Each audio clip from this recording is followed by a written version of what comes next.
Let's go Dolphins! I have a question for you. What if one of the most important position battles on the entire Dolphins roster isn't happening at quarterback, isn't happening at wide receiver, and isn't happening on the offensive line?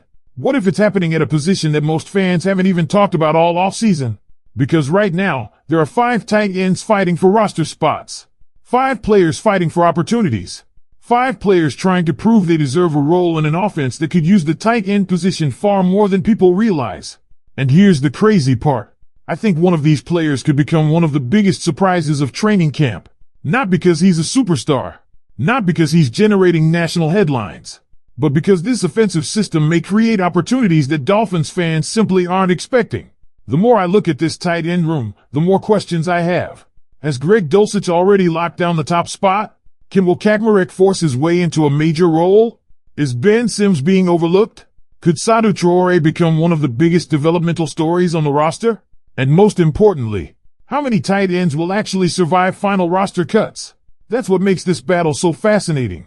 Because unlike some other position groups, there isn't a clear hierarchy after the top name. There are opportunities available. There are snaps available. And somebody is about to take advantage of them. Before we continue, make sure you've already smashed that like button if you're excited for training camp and ready to discover some hidden gems on this roster. And today I want to hear from the most optimistic Dolphins fans watching. Drop this comment below right now. Go Dolphins! Future stars are already here. Let's fill the comment section with positive energy and support for the players fighting to earn their place on this team. Now, my personal opinion is simple. I think the Dolphins' tight end room is being heavily underestimated. When people talk about this offense, they immediately jump to quarterbacks, running backs, and wide receivers. But if this scheme uses tight ends the way many expect, one of these players could become a much bigger contributor than fans realize. And honestly, that's why I believe this may become one of the most entertaining camp battles of the entire summer. Because by the time training camp ends, I think Dolphins fans will be talking about at least one tight end they weren't talking about a few weeks ago. And what I'm about to show you about Greg Dulcich, Will Kaepernick, Ben Sims, and the battle for those remaining roster spots might completely change how you view this entire position group. Let's get into it. Let's see how many Dolphins fans believe some unexpected players are about to surprise everyone this year. Now, my opinion on this situation is simple. I think this tight end room is being seriously underestimated. Not because it's filled with superstar names. Not because there's a proven Pro Bowl player sitting at the top of the depth chart. But because there are several players with unique skill sets that could fit exactly what this offense wants to accomplish.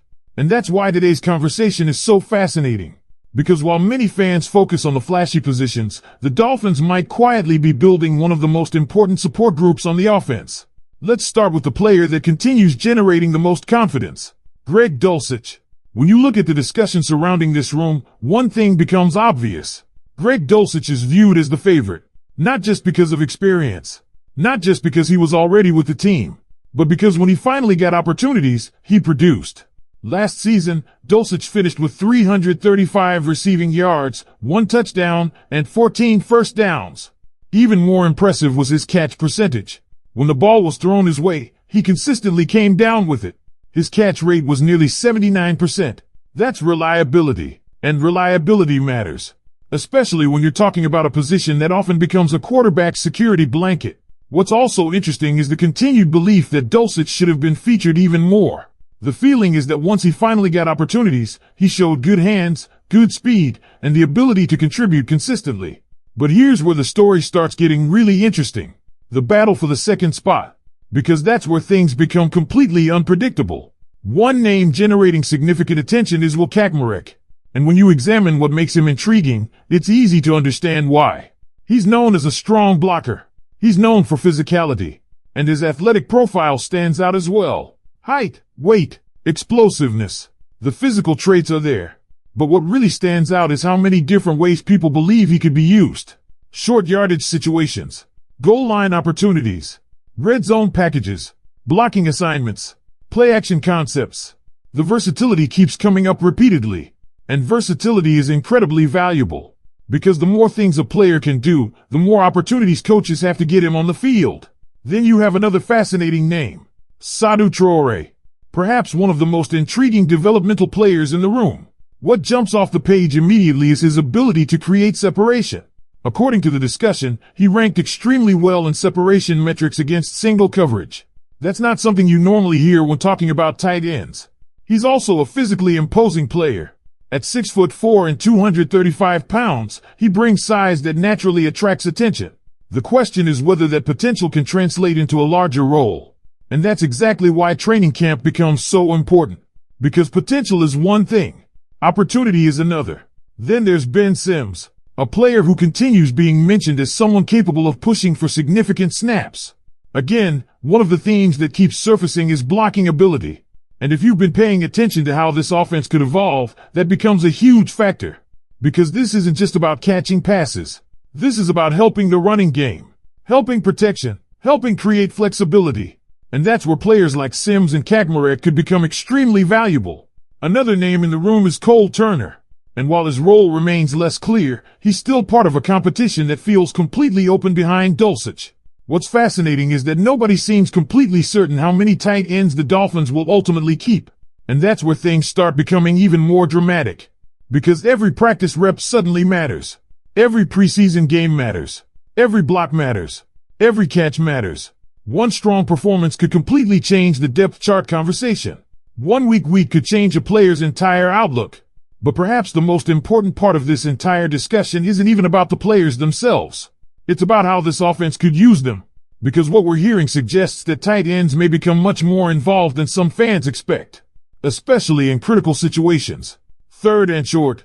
Red zone opportunities. Play action concepts. Situational football. And if that's true, this competition suddenly becomes one of the most important battles of training camp. Because the Dolphins may already know who their top tight end is. The real mystery is figuring out who earns the opportunities behind him. What makes this next part so important is that it may completely change the way Dolphins fans view the tight end position. Because for years, many fans have looked at tight ends as complementary pieces. Nice to have, helpful role players, useful blockers, but not necessarily focal points of the offense.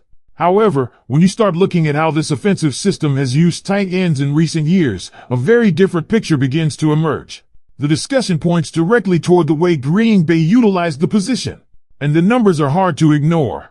Tucker Kraft became one of the most productive tight ends in that offense. Not because the system was designed around him, but because the system consistently found ways to create opportunities for him. Last season, Kraft finished with nearly 500 receiving yards and 6 touchdowns. The year before, he was again heavily involved and finished among the team's leaders in receiving production. Why does that matter? Because it tells us something important. This offense doesn't force the football to one specific player. It takes what the defense gives it. And when defenses leave tight ends open, quarterbacks are expected to take advantage. That's why Greg Dulcich becomes such an interesting player to watch. Because if he truly establishes himself as the primary receiving tight end, he could find himself in a position to receive far more opportunities than many fans expect.